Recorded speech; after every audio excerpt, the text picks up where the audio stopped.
Hello everyone, this is Mitter and Nuts, and today we'll be continuing our beginner friendly road to OSCP video series. Today we'll be looking at another hack the box machine, that is Arctic. Arctic is based on Windows and the difficulty is easy, so let's just get started. So first thing, the box actually has two ways to exploit it, like the initial foothold.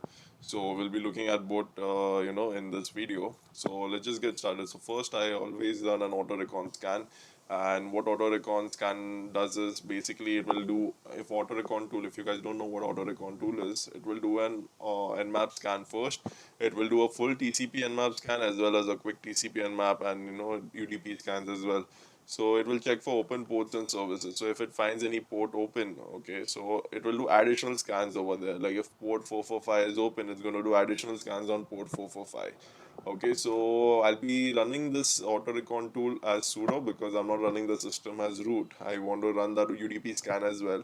So I'll be giving Python 3 over here because I want to run this as Python 3, and autorecon.py, the directory where this particular py file is present, and also the target IP address, that is 10.10.10.11 in the case of Arctic. And I'll be giving the host switch for output directory and where you want to save the file as. So I already did execute the scan, so I don't want to do it again because it takes some time to run. So let's just go and look at full TCP nmap scan, and if we see, we do not have any much information over here apart from these three ports. Okay, so we have like port 135, that is RPC, MSRPC, MSRPC, since it's a Windows box. Okay, so we have these ports open, so you can probably go and enumerate on this port. Okay, so this, if you check over here, it says manual command, so probably you can go and enumerate this for anonymous user login, not anonymous, but yeah, guest user login. So you can go and check out if you get any information, but I was not successful with that, and I don't think that's a dead end probably. So I was looking at another port, that is port 8500. So one thing about, if you see a non-standard port, first thing, you can either go and telnet into the system. Okay, so you can probably just go and use telnet and give the target IP address and the port number to see if any service responds back or if you get any information. Or what you can do is go to the web browser and just enter the port number and the target IP address and the port number and see what happens.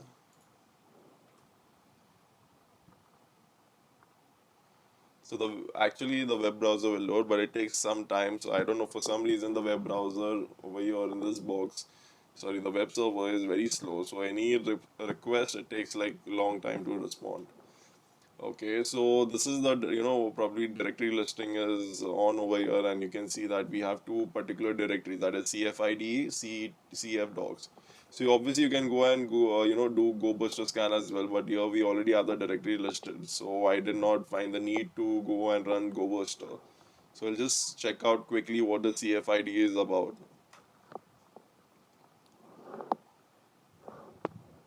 So it takes some time to load, so I'll just probably wait.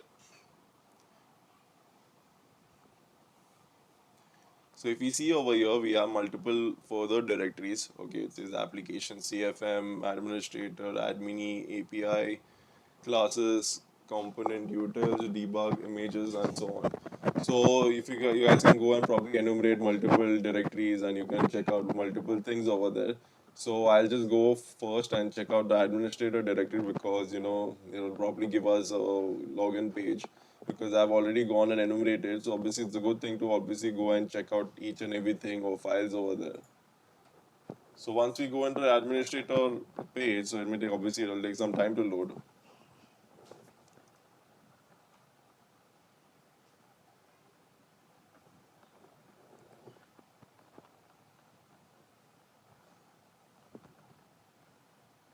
So we come across this login page over here which says username admin and password you have to enter. The admin is actually frozen, so you cannot enter anything over here. And password, I'm not sure now how would we get the password right. So if we see, we have this Adobe Cold Fusion 8 administrator. So that means this looks like a Cold Fusion web application. So first thing, if I see any web application, I have the version number as well, that is 8. I go and use search exploit. So I'll be using exploit Cold Fusion. Okay, and it will probably give 8 as well. and we come across the Cold Fusion 8 vulnerabilities present over here. And if we see that there are multiple, vulnerabilities listed, so cross-site scripting, I don't think we have to look at that because probably it's going to be helpful if there's some another live user present and we are trying to steal his cookies or something like that. Okay, so there is another one which says like arbitrary file upload execution with Metasploit, as well as this one. So this is the similar one as this. Okay, it's not different. So, but I will be looking at this exploit later on. Obviously, this one, not the Metasploit one. But yeah, we'll be avoiding the Metasploit one for now. So we do not find anything over here. So that does not mean that this is a dead end, right? So if you do not find anything in search exploit, that does not mean the exploit's over. So other thing is you can just probably go Cold Fusion 8 exploit. Probably just enter something like this, simple Google search. So if we see over here, we come across some directory traversal vulnerability, okay? It says something like directory traversal. So probably we'll just check this out as well.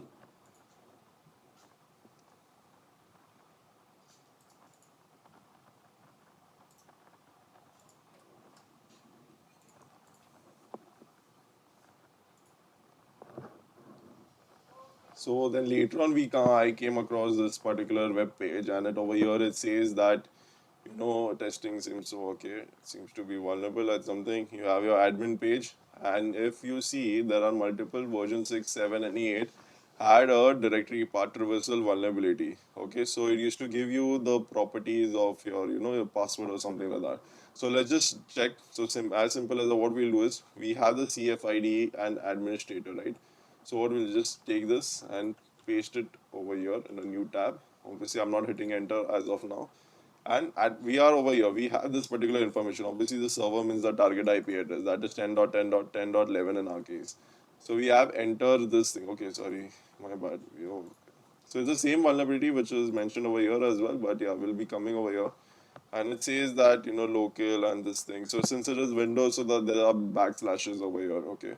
So let's just take this entire thing. We are not modifying anything. We're just taking the entire thing and trying and copy pasting it. So we have this enter. We have the administrator. Let's press enter and see what happens. So this thing keeps refreshing for some reason. I'm not sure what. But yeah, let's see what happens and what result we get.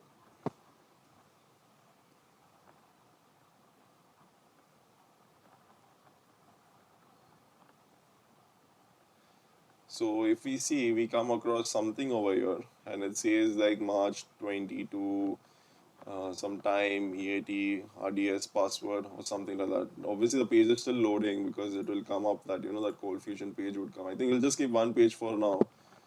Okay, so this is what comes. I'll just close this probably. Okay, so this is what we get, and it says like there's some password or something like that, and it says like encrypted true. Okay, so probably it's in hash format or something. So let's just do view page source to get a better feel, like better password view. So it says like password and RDS password. So if we read over here, it says that you actually the password hash value will be displayed. Okay, so we'll be able to log into this particular website in short, and you will be able to use this password. So first thing, obviously, you have to crack this password. You cannot enter this password itself. So if we check out over here, we take this. Okay, we remove this thing. We do not require it anymore. We take that hash file and we just save it over here in our cherry tree.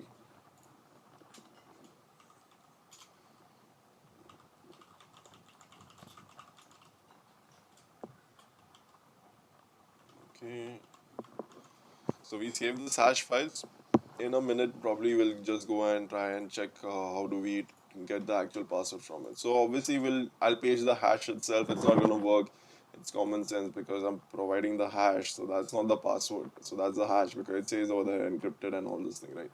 I know obviously a hash and encrypted is different, but it mentioned over there encrypted for some reason. So if we do this, we are probably not gonna go anywhere. So what I'll do is another thing. I'll just go to loot, probably create a document over here which says like password txt. I'll open it, paste the password which we found earlier, right? This one we found. It says invalid password, please try again. So what I'll do is now we have this particular root folder. So we'll go to loot and we have this. Okay, we'll do password txt. Okay, so we have the hash file present over here, right? Hash, sorry, of the password. So what we'll do is now we'll just go and run sudo John. Okay, why sudo? Because John has to run as root, I guess. So it does not run as normal user. So we'll just do sudo John. And if you guys don't know what John is a cracking tool. So it will crack hashes and password and everything. Another thing, obviously, you can go to like Crack Station or something online. Like probably just check out uh, hash crack or something, and you'll probably have multiple things or web pages over here where you can enter the hash as well. So we'll probably just check this as well, but first we'll try and do it using John.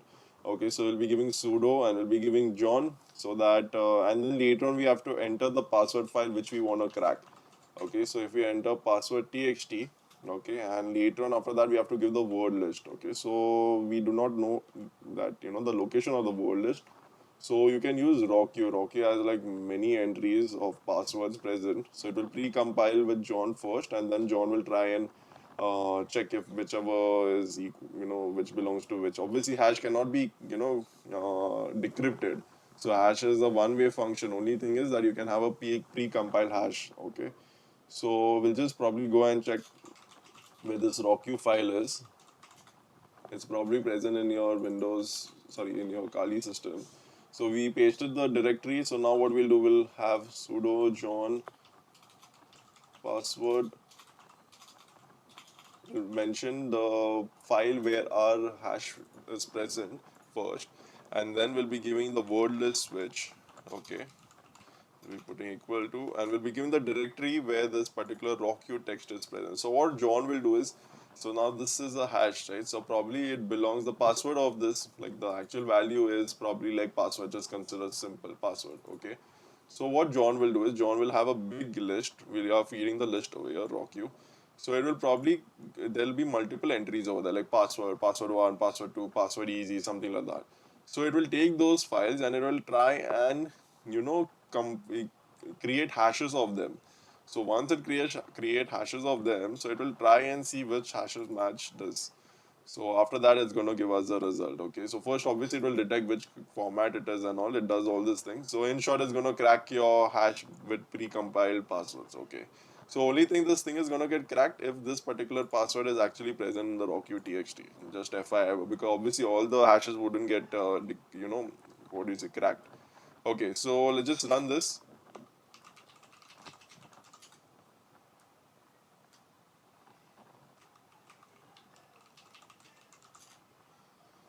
Okay, so I already did run this particular file, and it had already cracked it. So let's just go over here, and if you want to see, probably you have to enter the show switch, and it says happy day over here. So the password was already cracked because I already did run it earlier, like when I was doing this entire thing. So it actually says like password happy day. Okay, so we can just probably take this and copy it probably. Okay, it is actually happy day. Okay, so now we'll take this, in crack station as well, and we'll just obviously do this captcha. Says traffic lights. Okay, I think that's it, and it says happy day again over here, and the type is SHA1. Okay, so we have this particular result over here, happy day. Okay, so we already have the password. So what obviously next thing we do is we try and go to our administrator page. So obviously this thing is, I don't know, very unstable. So it's see automatically it keeps reloading and everything. So let's just try and load this page first.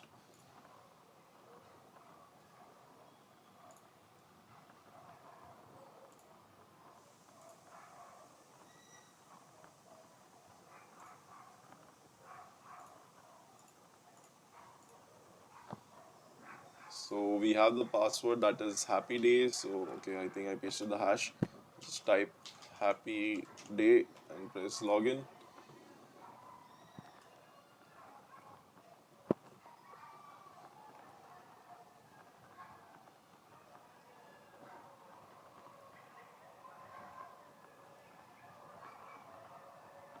Take some time probably, but it will probably just go and log in. And I hope you don't get such boxes in the exam because each and every request takes like a lot of time. So it's very slow.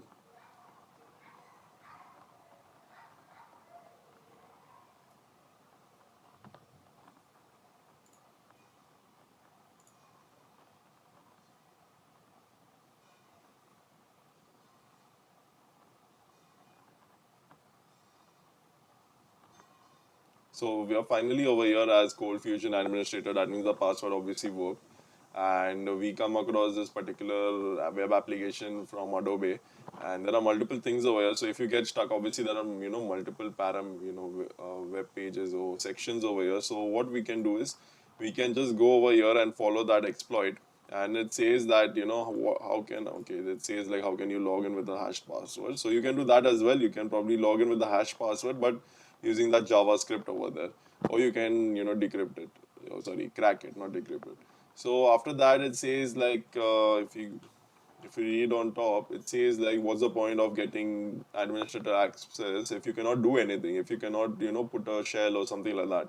So obviously they have listed a CHM shell over here, which I tried and I was not able to run it. Probably you need more R&D over there.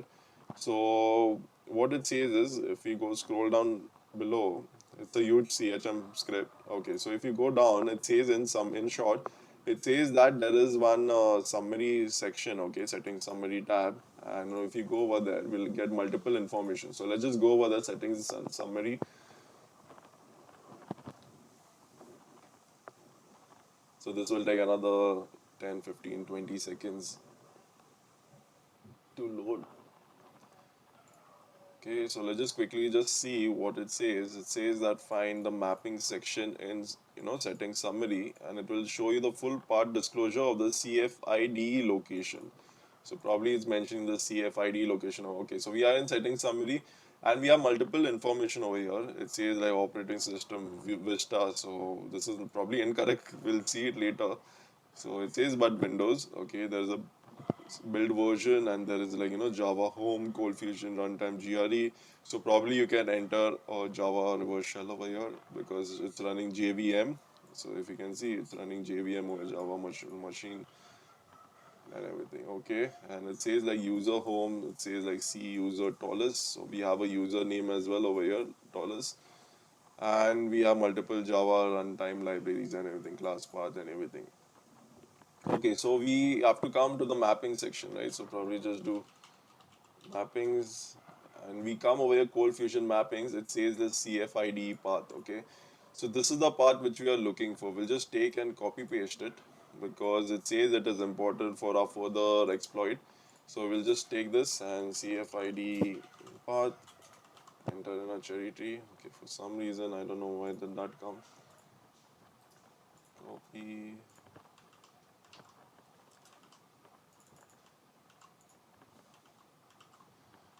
I'm not sure why it's coming that way, but yeah. Okay. Yeah. So we have this particular part over here. So that means that obviously C drives in Windows, right? Everybody have a C drive present over there. So after in C drive, there's a folder called Cold Fusion 8, and inside that there's a folder called www root, and inside that there is a CFID folder.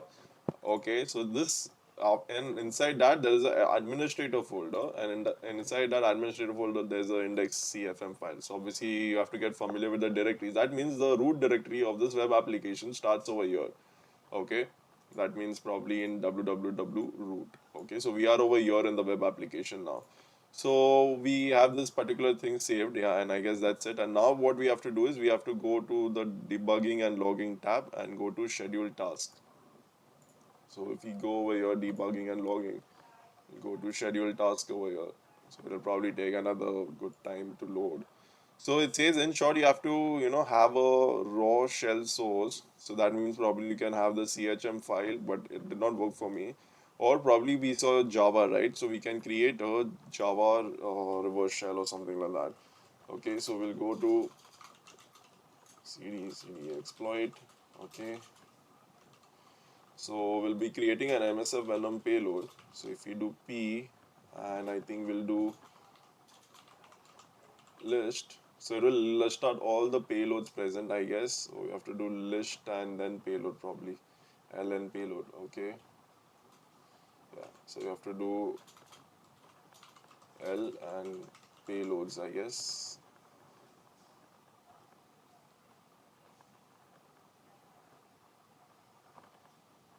Yeah, so these are the payloads which are present over here. So obviously we'll just grab the result for Java itself. So we'll just do grep and Java. Why Java? Because we saw Java running, right? JVM present over there.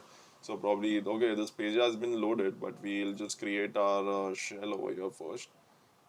So we have this Java shells present over here. Obviously, stay away from these, the metapreter ones, because this is banned and no SCP. Obviously, if there's no option and if you want to, use your MSF and MSF console in one box, so you can use it. But that would probably be the last thing we would go for. So there is like bind TCP and Java shell, shell reverse TCP. So we'll be using the JSP one because obviously we'll be adding a JSP file, and since it is running as a web server, so probably can go and execute the JSP file over there. Okay, so we'll be using this Java JSP shell reverse TCP. Let's copy it, and we'll be creating the MSF Venom payload now. So we'll be giving the P switch for payload. So which payload we want to have? So we'll have Java JSP reverse. Then we'll be giving L host, that is your local host. You have to mention that because obviously once you create the payload, the connection has to come to your attack machine. So we'll be giving 10.10.14. So it's 14 and then later on 28. Okay, so this is my local host IP address, and then we'll be giving L port, that is 4444. We can give probably any port, so just give 4444. Don't give 4443 or something. You can give that as well, but do not recommend. Give some other non-standard port. Okay, and then we'll be giving the file type, that is we need a raw file over here. Okay, and this thing also says that you need required to create a raw file over there. You see raw shell, so probably just create a raw file. And for GSP, obviously, another thing, sorry, for GSP, you have to create a raw file only. If you do not create that, then I think it does not work. It will give you an error. The MSF Venom will give you an error. So just output it another, you give the file type, then output it as probably shell ASP, sorry, not ASP, GSP. Okay, so we have this particular thing present, and we'll just hit enter, and MSF Venom will create a payload. Obviously, MSF Venom can be used multiple times in your OSCP exam. It's present in their official website as well. So we have this shell present over here. If you guys want to go and have a look, probably have this particular shell present over here, so you can go and check out if there are any contents interesting. Okay, so we have this shell present. Now what we'll do is, it says like you have to create a schedule new task, so we'll probably do that. We'll click on schedule new task. It'll probably take some more time to load. As of now, it says that there is no tasks have been scheduled, so let's just wait. And then you have to probably enter the task name to, it does not matter, you can enter anything. So probably just enter task name as kindly subscribe, and I don't think we have to enter anything else over here, but you have to enter the URL, okay, the part of the page to the raw shell source. Okay, so if we have file, so that means it is a URL, right? So we have to enter, you have to obviously create a HTTP server first. So first we'll do Python 3.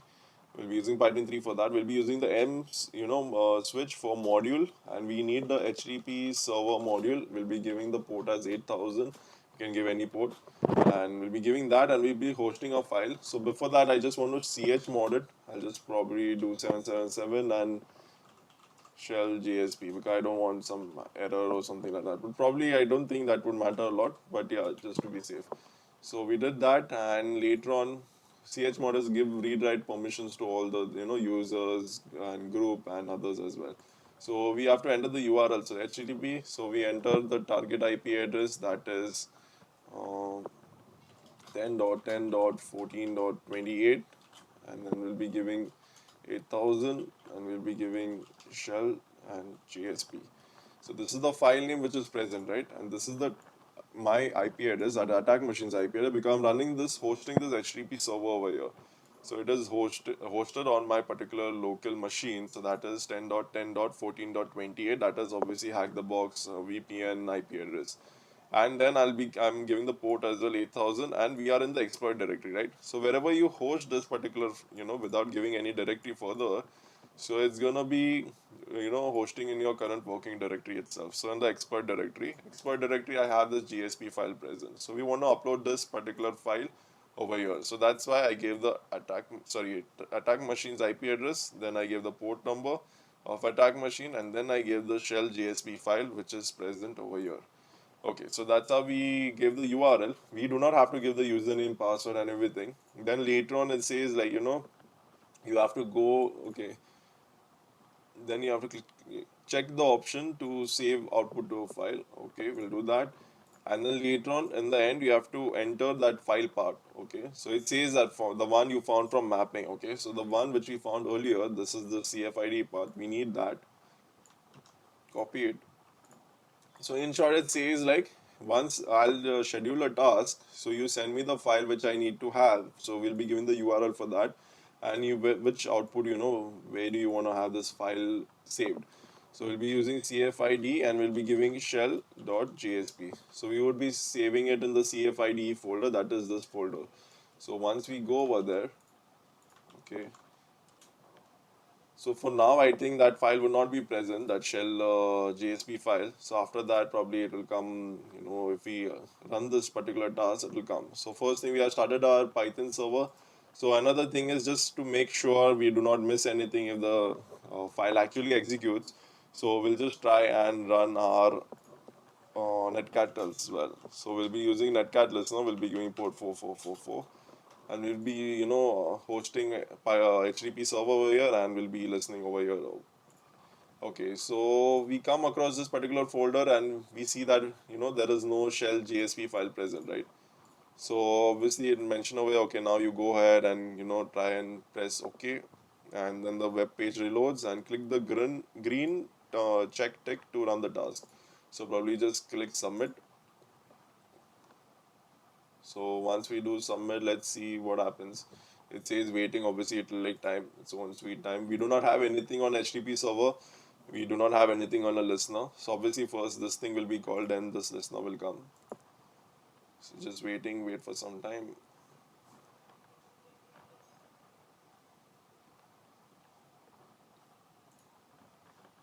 Still nothing over here.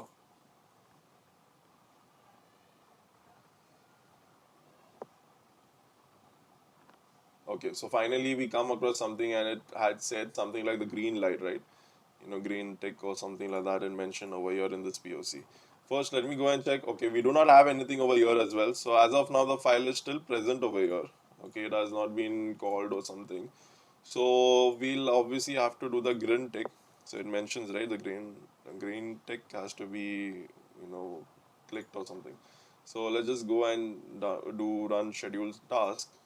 We do that. Again, it's gonna take some time. It's gonna load, and we see over here if we have something on Python HTTP server. It says waiting. Okay.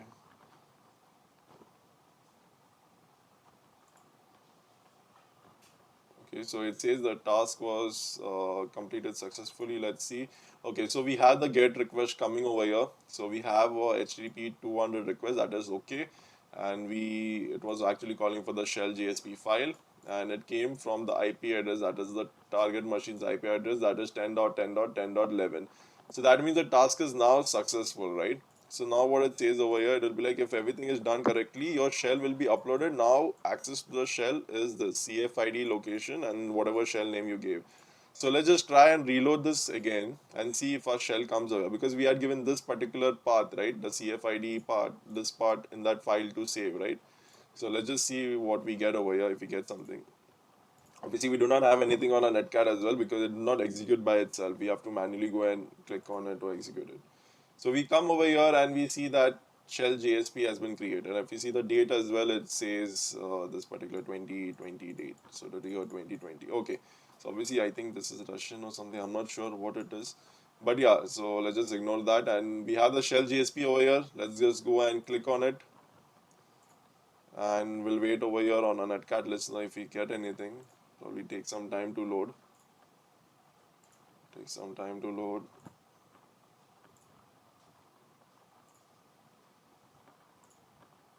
Still not loaded, still waiting. Okay, finally loaded. And we see we have a shell over here. Okay, so this is how we got our shell. And we are, as Cold Fusion 8 runtime bin. Okay. Oops, I'm doing LSLA. My bad. Should do DIR. My bad. Okay, so we are over here in this particular system, and we can probably go and check users. And earlier we had seen some user information, right? Tallest or something. Probably that tallest user would be there. It says over here tallest. So we'll just go cd tallest, dir, cd next top, dir, and you can very well read the user flag over here. Okay, so we'll just go back, and then later on we'll try and see if we go to the administrator folder, but we are unable to go over there. It says this, but okay, cd administrator. For some reason it did not give us any error, but it does not let us go over there, right? Okay, so we are not able to go to the administrator. So obviously, first thing I just go and check like who are we as. Obviously, we are as tallest.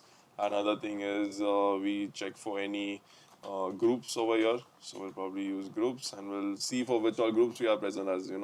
So another thing then we'll check for which all groups are present in the system, which all users are present in the system. You can put net users. We can have this administrator, net groups, and okay, I think net group. Okay, so we can check for multiple users and everything. So, but I was not able to get any, information over here. So what I'll do is I'll just probably go and check out for system info. I'll just check system info. Yeah, so we have this particular information present over here, and we see that there are no hot fixes installed. Okay, and it's a 64-bit system, so probably can have that as well, because if you have any exploit or something, sometimes 64 and 32-bit, it's a bit different. So okay, so we have our host name present over here, that is Arctic, and we have this particular OS version over here. So what I'll do is, either you can take this and try and Google it. So but I was not able to find any exploit in the starting, Google page or something which were working or something like that. So I had to go, and what I did was I used not power up, sorry, Sherlock. So we can just probably go and use Sherlock for that. Or Sherlock PS1, probably give you the first entry over here. Can take this.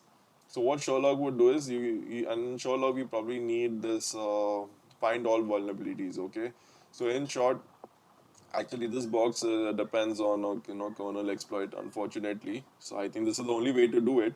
But yeah, using kernel exploit, so we'll have to do it this way. I know in OCP it's not going to be kernel exploit or something, but this is how we have to do the box. But obviously, I think some box maybe the like one box or maybe the 10-point machine may have kernel exploit. I'm not sure, but yeah. So we need this particular function over here, find all vulnerabilities. So let's see what this function will do. So we'll just try and get this particular file, and you can just do Sherlock maybe and copy it, and you can do git clone and you can get the particular file in that working directory. Yeah, we need this as well. So let's just create a new thing over here. Okay, git clone. So we'll be using git clone command and then HTTP this Sherlock directory, and that particular file will come over here. So if you see, we have the Sherlock file, we have the Sherlock PS1 file as well. Okay, so we have the PS1 file present over here. So what we'll do is we'll just take this, don't save, we'll take this, get it over here in our working directory. We'll open this, and it says obviously this are the comment section. I guess you can probably remove it, that's not important. And also you can have, okay, or just leave that as it is, the comment section over there on top. Okay, so we need this particular, we need this function to run. There are multiple functions present, right? So you can go and probably check out multiple functions. But I just need the last, that find vulnerability one. So I'll just probably add this find all ones in the end. So obviously these functions are present, right? So if I load this up in my system over here in your Windows machine, it's just gonna load in the memory. So you have to call that function. So it's waiting, hey, call this function, then I'll execute all this script. Otherwise, it's not gonna execute everything on its own until unless you're calling it in the end or something like that. So that's why we are calling it in the end to execute that find all vulnerability that function present. Okay, I think yeah, it's over here. So then only it's going to execute it, and probably then it's going to execute the other further functions over here. So like ms5, 10015 and so on. Okay, so what we'll do is we have this file present Sherlock PS1, and now we have it in the directory exploit as well. So we'll be using the ix command now to get this particular file running. So what we'll do is we'll just go and use the ix command. If you guys don't know what ix command is, basically like wget in Linux, but it's a bit different because it's invoke expression and whatever you need a ps1 file. Okay, obviously you can have that download file command as well, and you can save some file over there, but you need that if you want to run ps1 file into the memory, you need to use this invoke ix command, invoke expression command, sorry. So what we'll do is, since now we are running this as cmd, so this is actually cmd, okay, with the shell which we got. So we need to run it as PowerShell. So what we'll do is we need to run PowerShell command, that is PowerShell C. We can enter that, and then we can probably just enter ix or new object net web client. Okay, download string, and later on download string and http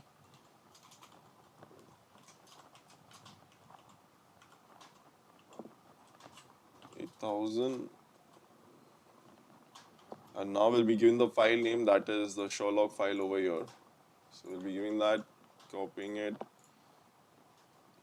and I don't think we require this anymore, let's just close it for now. Okay, and pasting it. Okay, that's it, and we do not need to enter anything. So what this file will basically do, obviously this is like creating a new object, which is like probably a function on net web client, and it's downloading a string, that is this file, and it's loading up in the memory, like whatever the contents are present inside the Sherlock file, that is this particular file, is going to load it up in the memory over there. So we just leave it as it is, Sherlock ps1. We do not do anything, and this is not the command which I have created. Obviously PowerShell has this particular command, and you can just go and run it, and we'll see what happens. We'll get a request over here. So we got a get request over here. So when we did run this command, obviously it's asking like, hey, you know what, give me the Sherlock ps1 file from your attack machine. That's why we entered the IP address, right? The entire IP address. And if we look at this output over here, I know it looks a bit hard to read, but you can probably just take copy paste it and read it on your this as well. So we'll just do that. Copy it, copy selection, go to cherry tree, create another node, and Sherlock, probably add this. Okay, so it's look much better now, so we can probably read it from here. It says like not supported on 64-bit, because earlier we saw, right, our architecture was 64 of the Windows machine, so this also not supposed to be over here. Okay, so this says like appears vulnerable, but I think I did not try this, but probably you can go ahead and try, because there are some which says appears vulnerable. It does not say sure shot it's vulnerable. Based on the build and hot fixes install, it's going to give you some output. Okay, so this is like something easier to do. So what I checked this one as well, the 16032 appears vulnerable, and I checked it, and it says like it's going to spawn, it was going to give you a system shell, but in the end I think it does not run any other command after that. So I was not successful with this thing. I tried it multiple times, so I was not successful. Then I looked at this particular ms0, ms15051. It says appears vulnerable, so let's just take this and try and find the exploit. I think we do not need this anymore, let's just close it. Okay, we have the Sherlock exploit exe, probably because these exploits are kernel exploits, so we can have the exe file. We can take this, try and get it from somewhere. Okay, so we have a list over here which says like you can get the 32-bit version over here of MS0, MS15, or you can get the 64-bit over here. And it says the usage is you enter that, you run that file, and then later on enter a command. Okay, like whatever command it is. So probably we can do that, like whichever command we can enter. So let's see if we can. We have this particular file. So let's just go and try to get that file. So you can go and get it over here, and I think I have already gone and downloaded it earlier, so I'll just use that only.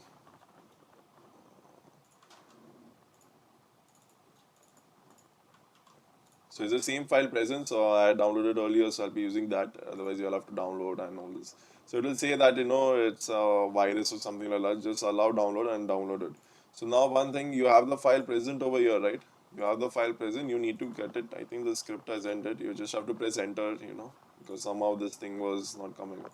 Okay, so now what we'll do is we'll create a SMB. We can obviously do it using IEX download file as well, but I always prefer this SMB thing, SMB server, because it's easier and better. So what we'll do is first thing is we'll go to CD.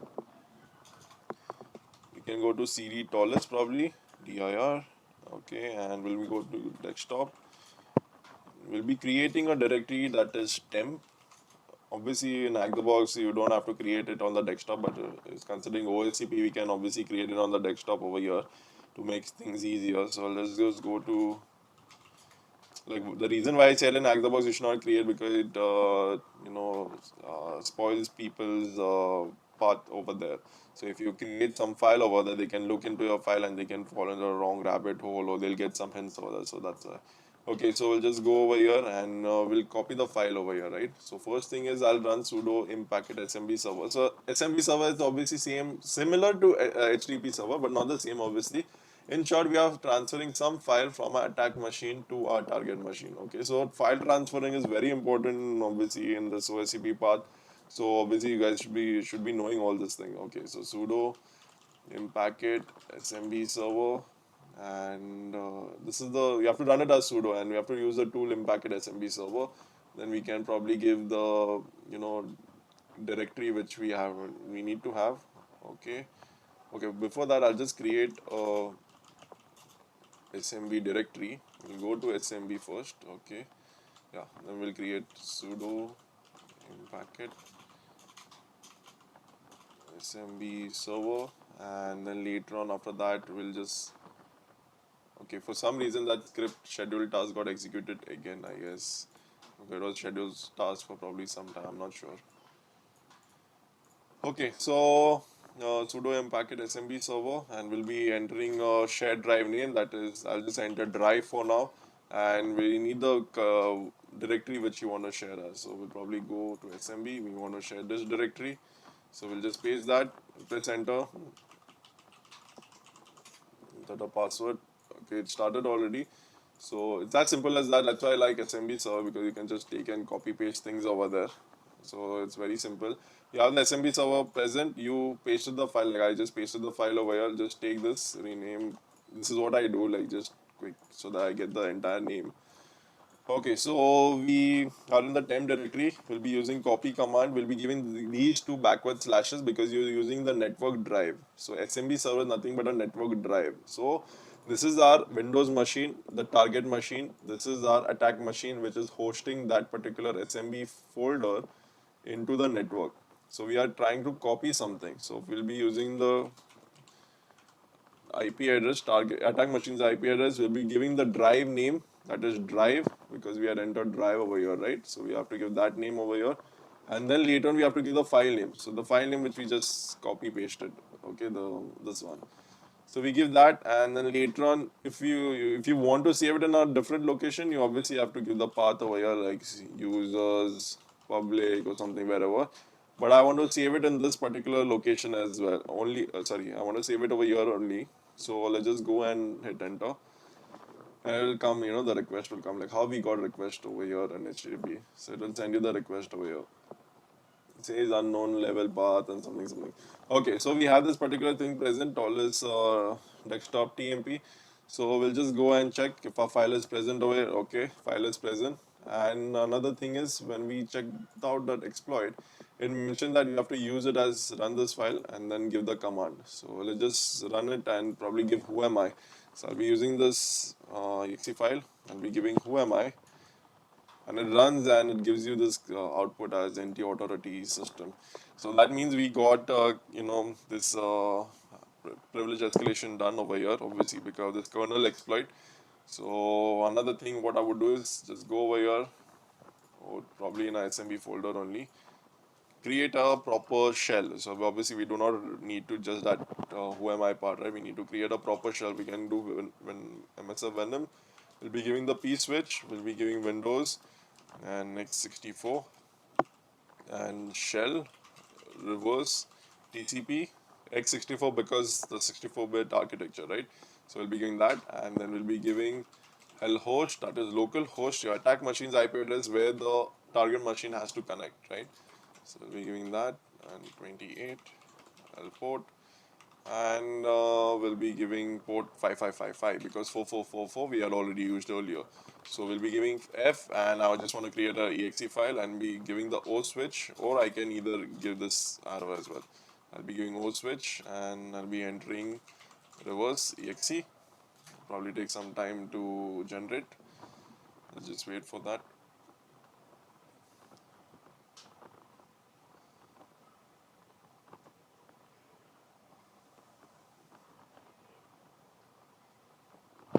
Take some time.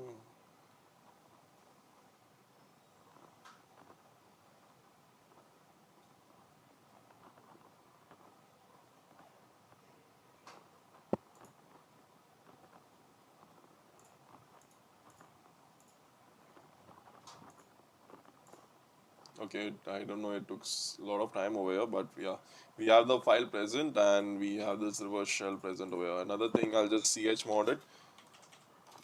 Do not want any errors later. Okay, done that. Probably don't need this, or just leave it open for now.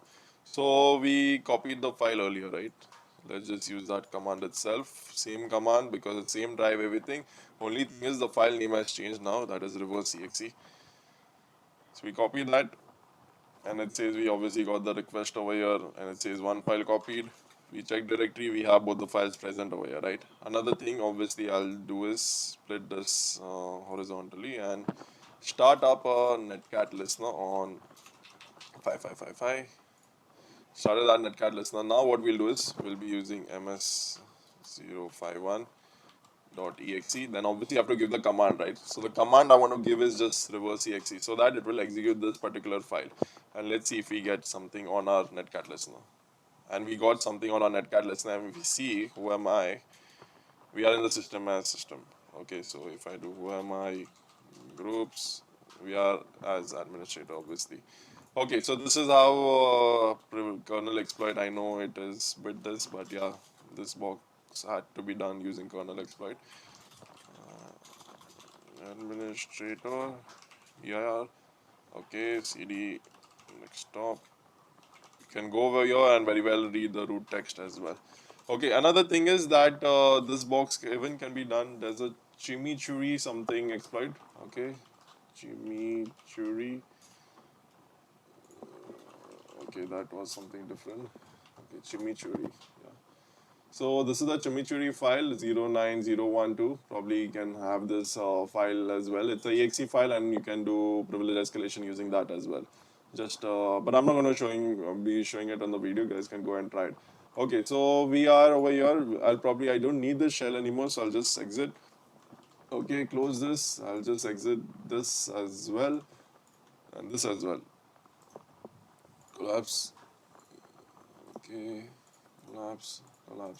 Okay, so now we'll be looking at the another part which was which we had seen earlier, right? Those search exploit Cold Fusion 8. Okay, so if we look over here and it says there's a MSF Metasploit payload. So this is the Metasploit one, and I think this box was designed, to route this traffic through burp and then capture it and modify something and then send it. So I think it was, using that, but obviously we cannot use Metasploit at all. If we use it for a small thing as well, it's gonna be used, our entire one try is gone over there. So our token is gone in short, like we cannot use it further. So there's another exploit, obviously, which came after the box was released, and we can just go and look at that. It's like cool. Okay, first thing, I'll just go and look at the Metasploit script, and we see if we find anything interesting. So we'll just take this Ruby script. We'll be using Subsploit. We'll be using mswitch, yeah, to download it in our current working directory. Not download, but copy it. So we have over here, and it says there's a file upload vulnerability or something you can upload and execute. It says upload CFM. So we'll just probably Google for that. Cold Fusion 8 upload exploit. So if we go over here, okay. So if we go and check out obviously the Hack the Box page itself. So RXL has created a exploit, okay, a PC exploit, and obviously this was done after the box was released. If you check out the date, it's October 2017, and the box was released like way before that. So probably just take this, copy it, and then create a RXL exploit. This link for some reason does not work. 404 not found. And create a document, empty file, exploit.py. So in short, this file, if you check out the Ruby file as well, it is sending a post request to this particular URL location. So if you do this way, you do not require the admin credentials. You do not require to go and create a scheduled task. You just do this. You create a post request. You send a file, and you send a post. Sorry, using the post request, you send a file, and you will probably send a JSP file over there. So if you go and check out this RxL exploit, it mentions the same thing. It's like the usage is exploit py, target IP address, and target port. Then part 2 cold fusion. I think this you can ignore. You don't have to necessarily put this, and you have to put this part 2 payload GSP. This is required, I guess, when it is not present in the default C cold fusion and www root directory. So then you have to probably mention it. Okay, so then part 2 payload JSP. So just probably leave this as it is. I guess you don't have to enter anything. You have to just enter, yeah. Okay, part 2 JSP is the file which we are trying to host. Okay, so we had already created that JSP file, right, with port 4444. We'll be using that itself. We don't want to go and create it again. So we have the JSP file in this particular directory itself. So let's just go and run this particular exploit, Python exploit py, just split it, start a netcat listener first over here, and we'll p4444. Okay, and over here first we'll just we'll just do lsla. Okay, we need execute permissions in exploit, so we'll be using chmod, and we have read write permission now in exploit, so that is 6. Okay, read is 4, write is 2, and 1 is for execute. So we'll be giving 7, and probably you can give read again over here, and we'll be giving exploit.py. Obviously you guys may be knowing about all this thing. So now we got execute as well because we gave 7 over here. So 1 is for execute. Okay, so now we'll be running the exploit, that is Python and sorry, not M, exploit.py, and it mentioned over here in the code. We don't have to change anything in the code. You have to mention that obviously the domain name. We don't have to give that. We'll give the IP address, and that is a target IP address at 10.10.10.11, and also the port number, target port. So the port is different, right? So we have to give the port number as well, 8500. And also later on we have to mention the location where the shell JSP file is present. So that is present here itself. So we do not have to enter any location. If it was present in the root folder, obviously you have to enter this entire home, this, and JSP folder. Okay, so let's just try and run the exploit and see what happens. Sending payload. Okay, let's wait and see if it works correctly. Obviously this netcat will not start now. We'll have to go and manually execute that particular shell. So if you do this, this is without the password. I did not enter any admin credentials or any cracked hash credential. So it says like successfully uploaded payload. It is present in this location. So let's just take copy it, copy selection, and let's just execute it now. We had this earlier file, right? So just execute user files, exploit JSP. Okay, let's wait for our shell over here if we get something. Obviously, this particular web page takes a lot of time. That's why this send payload also took a lot of time, right? Few 10-15 seconds, I'm not sure. Okay, so it says executed and we got a shell over here. So where am I? So we are obviously as user tolerance itself.